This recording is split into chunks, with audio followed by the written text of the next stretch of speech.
দর্শকবৃন্দ, আসসালামু আলাইকুম ওয়া রাহমাতুল্লাহি ওয়া বারাকাতুহু। এই মুহূর্তে যারা ইউরোপ, ইউকে এবং ইউরোপের বাইরে বিভিন্ন দেশ থেকে সরাসরি টেলিভিশনের পর্দায় আমাদের অনুষ্ঠান দেখছেন অথবা ওয়েবসাইটের মাধ্যমে, ফেসবুকের মাধ্যমে উল্টাক অনুষ্ঠান দেখছেন, তাদের সকলকে প্রীতি ও শুভেচ্ছা জানিয়ে আমি ডক্টর জিয়া শুরু করতে যাচ্ছি আজকে আমাদের হেলথ টক অনুষ্ঠানটি। আসলে আজকে আমাদের অনুষ্ঠানে একজন গেস্ট উপস্থিত আছেন। উনি actually not originally from Bangladesh. So আমাদের প্রথম সেগমেন্ট আমরা কথা বলবো ইংলিশে, তারপর আমরা বাংলা ইংলিশ মিলিয়ে কথা বলবো ইনশাআল্লাহ। তো welcome doctor Anwar today in our health talk programme. আসসালামু আলাইকুম ওয়া রাহমাতুল্লাহ। Wa alaikum salam. Thank you very much for having me here today. You are welcome as well. Thank you very much. Dr. Anwar is a GP. She is working at West Yorkshire. Actually, she is contributing a lot towards our community regarding health perspective. So she is a member also of British Islamic Medical Association. She is giving advice regarding cervical cancers through also other programs to the community. Also, she's giving lots of talks on BBC radio and from there as well. Also, she's helping for the community campaign regarding our vaccination as well. So you are doing a lot apart from your professional job. You are doing a lot for the community. Thank you very much for that.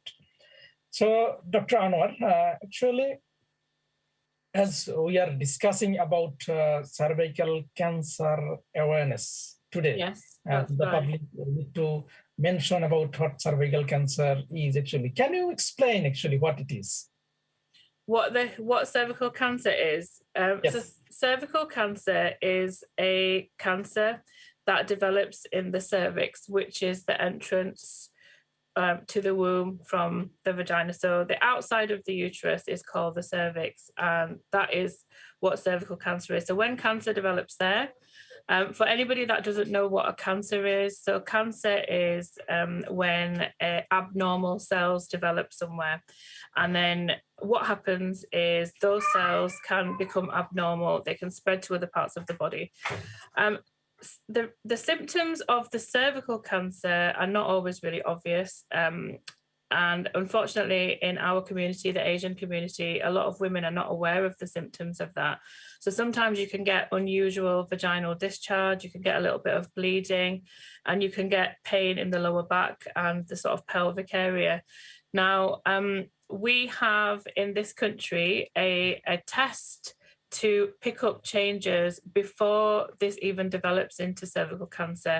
And that is what this campaign that I'm working on right now is about. So with the Department of Health and Social Care, we are running a campaign for women to become aware of this campaign. And I particularly feel passionate about it, talking about it within the Asian communities. That is the cervical cancer screening awareness program that we are doing today. So how can you aware people with this screening service and how people they contact you like this? So I'll just talk a little bit about what the campaign is. So the campaign is we're working with the Department of Health and Social Care at the moment just to raise awareness of the campaign. So anybody with a cervix or women with a cervix between the ages of 25 and 64, you should get invited to something called cervical screening, which is done usually at the GP practice. Now, recently, there was a survey that was done by the Department of Health and Social Care that showed that within the Asian and the Black communities, that not as many women within those communities are going for their cervical screening. So that makes, me concerned, because that means that women within our communities, they're not going for their screening test, which means that if they do have a cervical cancer or they're going to develop a cervical cancer, we're not learning about it. And that's something that, we really want to change with this campaign, that we have women within our Asian communities that are aware of the cervical screening, that if they do get the invite, that they are going for this screening, because in a lot of this, especially in the Bangladeshi community, actually, so Bangladeshi community is one of the lowest attendances to the cervical screening. We want women and people with a cervix, we want you to go for your screening test. So do you have any survey or statistics, anything that why they don't go? Yeah. Do you know that what's the reason behind this? So nationally, in a national campaign, they found that some women don't go because they just keep putting it off because they're busy with other things. Sometimes women feel like it's going to be too painful or they feel very uncomfortable. Now, there has been a little bit of work done with Asian women. Not enough research, but enough research for me to be able to talk to you about it. So some of the reasons within the Asian community is that some South Asian women believe that Asian women can't get this cancer. So they just don't have this kind of belief that it will happen to them. Also, some women believe that if they've only had one sexual partner, that they can't get the cervical cancer. And some women think if they haven't had sexual intercourse or any sort of intimacy with their partner for a very long time, that this can't happen to them. So all of these beliefs are not true. So we know that within, anybody that has a cervix can get cervical cancer.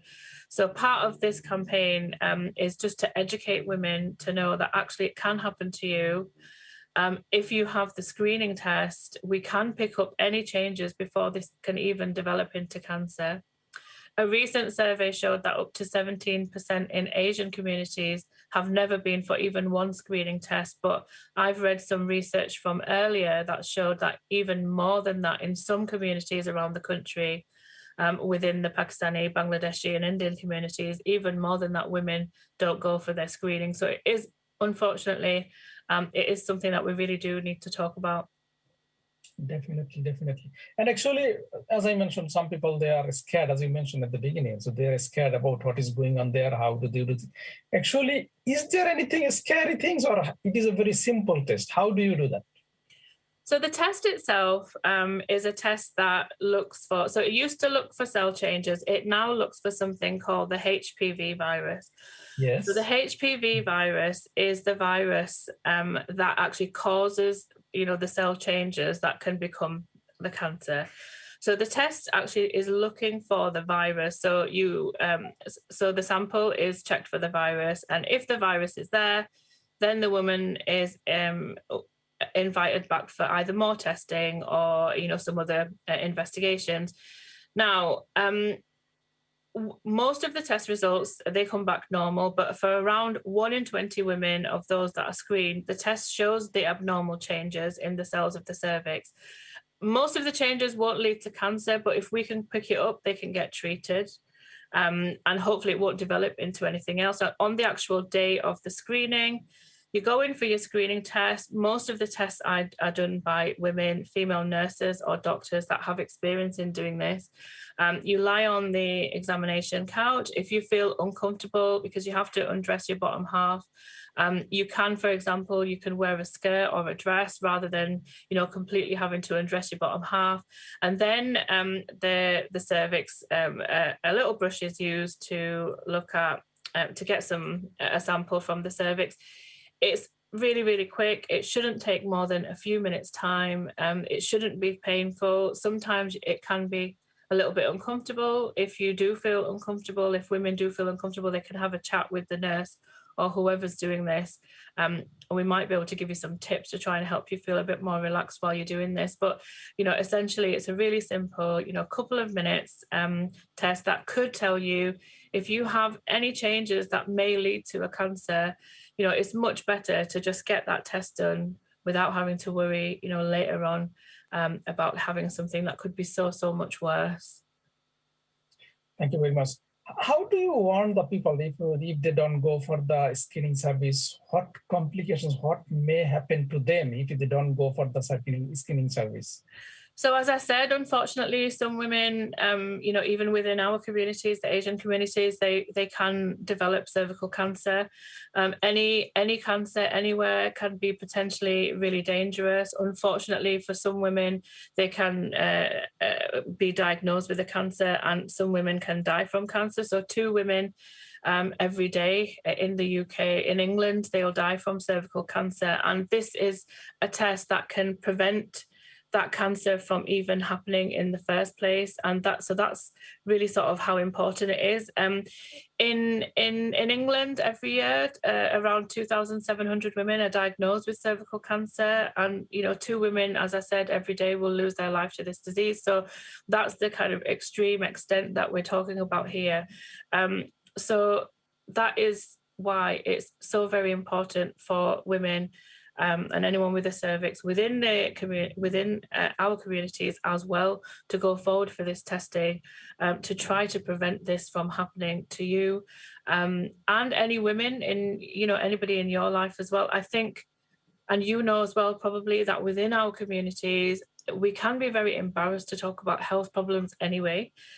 Talking about intimate health problems and going for these type of intimate tests can be very difficult for women within our community, because there might be some sort of embarrassment or shame going to these appointments. Hopefully, we shouldn't feel like this, but people do, which is why it's so important for doctors like me to just put this message out there that this can happen to you. Even if you've only had one partner, even if you've not been with anyone for a really long time, even if you're Asian, please go for your screening test. We don't want you to be diagnosed with a cancer if this could have been something that could be prevented from having gone for your cervical screening before. I've spoken to many women who say that it's just all embarrassing to talk about all of these type of things. But we have to be comfortable talking to our ladies about this. It might be, your mom or your sister. If you can speak to them and encourage them to go for their screening test, if you've been yourself, that would be great. Maybe even the men that are listening now as well. I think it's important for the men also to listen to these health messages, because it might be your wife or your mum or somebody that's close to you that hasn't been for their screening test, and unfortunately that does put you at a higher risk of getting this cervical cancer. So maybe these are conversations that don't only need to be had by women but by men as well. Definitely. Everybody should be aware. Not only just women, the husband, they should be aware as well, because they can encourage their wives to go for this screening service. It's really fantastic thing that you mentioned. So if anybody does the test, how can they get the report or result, and how can get in touch with them? Yeah, so as I said, when you go for your test, it's usually a nurse, in a private room. And I'll just mention again, if you feel uncomfortable, you can have a chat with the nurse or the doctor about it, who can make you feel a bit more comfortable, maybe covering up yourself while you're having the test done. So once the test is done, it's sent off to check for this virus that we talked about, the HPV virus, and the sample is checked for any abnormalities. Once the sample's been sent off, you usually get a letter in the post, and for most women, you're just told that everything's fine, and you get your screening, either 3 or 5 years. So it shouldn't take more than usually 2 weeks, sometimes a little bit longer, and you've had your test, you get your result in a few weeks' time, and for most women, 95% or whatever it is, we'll be told that everything's fine and we don't need to think about it again. So really quick turnaround of that. If you've waited longer, if you've had your test done and you've waited a little bit longer than expected, so you haven't had your result within a few weeks' time, then you could just call your GP surgery and see if they've had any updates as well, and we can have a check of that for you. Thank you very much. One thing, that everybody says, if anybody has got cancer, that means it is finished. Nothing, there is no treatment or anything, maybe a few months can be survived. In the cervical cancer thing, what is the prognosis if anybody gets cancer? Yeah, so very good prognosis. But can you tell me that? So this cervical screening test that is done is not a test for cancer. So I think that's really important for people to know. So this test is not a test for cancer at all. So this is a test for the HPV virus that if it's there, it can lead to the cell changes that can cause cancer. So if you get a result that says that there is the virus there, it does not mean that there's a cancer there at all. So actually, this test is picking up cell changes before a cancer even develops. So that means that there is not a cancer there. That's how good this cervical screening is. If, unfortunately, a woman or anybody gets diagnosed with cancer of the cervix, that's a different story. So that's not to do with the cervical screening. So if there is a chance, maybe you haven't been for your screening test, or you know somebody that's been diagnosed with cervical cancer, for example, that's a different story. What we want women to do is to not even get to that stage in the first place, doctor. So we want women to go for their screening. If there's any changes that may become cancer, we want that to be picked up at that time, so it doesn't even develop into a cancer. However, if you do get diagnosed with a cervical cancer, the earlier that you go to your doctor with any symptoms, the better. So even if you've been for your screening and your screening has come back normal, if you get any changes to anything, I'll just go through a few now. You must make an appointment with your GP. So if you have any pain during sex, if you're getting any bleeding outside of your period time, so any bleeding after sex or any bleeding in between your periods, or anything that feels abnormal to you, if you're developing any pain, or if you're getting any unusual discharge, all of these could be symptoms of a cervical cancer. They could also be symptoms of other types of cancer as well. So even if your cervical screening has come back normal, but you are getting these changes, you must book an appointment with your GP, because we need to check and test that there isn't anything else dangerous going on. We know within our Asian community, unfortunately, doctor, that less people, and this actually includes men now as well, less people within the Asian community come and see their GP with worrying symptoms, because I don't know, they tend to ignore it, or they think it's not going to be anything serious. They're not really aware of what the signs of any cancers or anything like that. If you're bleeding, and you shouldn't be bleeding, any pain that's unusual, if you've noticed any lumps anywhere, anything concerning or worrying like that, the earlier that you go to your doctor. Now, most people, it won't be anything serious, and it won't end up being a cancer. So most people that even we refer to the cancer services, over 95% of people don't end up having a cancer. But if it is cancer, the earlier that we get it, the quicker that it can be treated. So if you come and see us straight away, and unfortunately it is a cancer, that can be treated, and if it's before it's spread, that's it. So nowadays, over 50% of people that are diagnosed with cancer in England have curative treatment and don't have to worry about that cancer again. So that is the situation that we're in. I know within the Asian community that this is something that we don't really talk about, cancer, but we must encourage our communities to come forward with this. With regards to the cervical screening, I know it can be embarrassed. If you're worried that it's painful, you can talk to the nurse who's doing the procedure. You can ask for a smaller instrument to be used. You can ask to lie in a different position. You can talk about whatever it is that you're worried about. You can even listen to music or, anything like that to help you feel relaxed. If you really want to, you could ask for somebody to be there waiting, outside with you. And, all of these things can help us, but we really must encourage our women, and even within our community, the other screening tests that are available as well are less attended by Asian people. We must encourage our communities to go ahead with this free screening that the NHS offers, because essentially it can actually save somebody's life. It's very, very important that you mentioned, because this cancer can be treated easily if it is diagnosed early. If it is late, then that is the problem. And it is 100%, I think, curable. This is a condition if it is diagnosed early.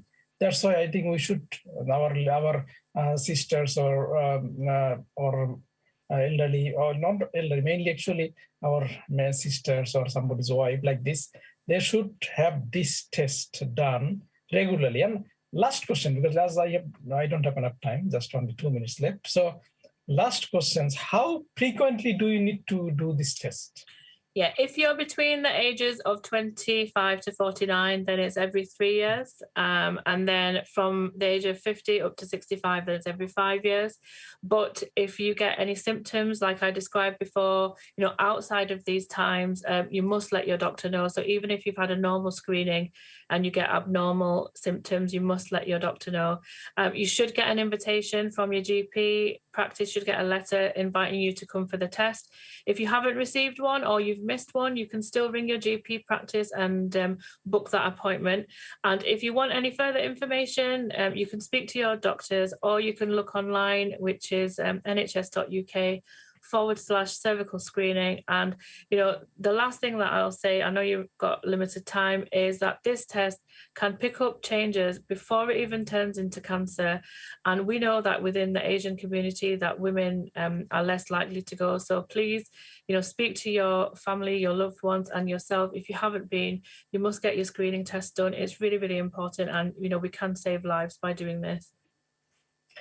Thank you very much, Dr. Anwar, for coming to our show today. And also you are doing lots of community programs regarding health, definitely cervical cancer, and also other cancer-related programs you are doing. And it's a very, very rewarding job that you are doing. And hopefully we'll see you again in our program in the future, if any other programs we want to do. And I'll keep your number, inshallah. And I will call you when we need, because our program is running every week. So different topics we cover.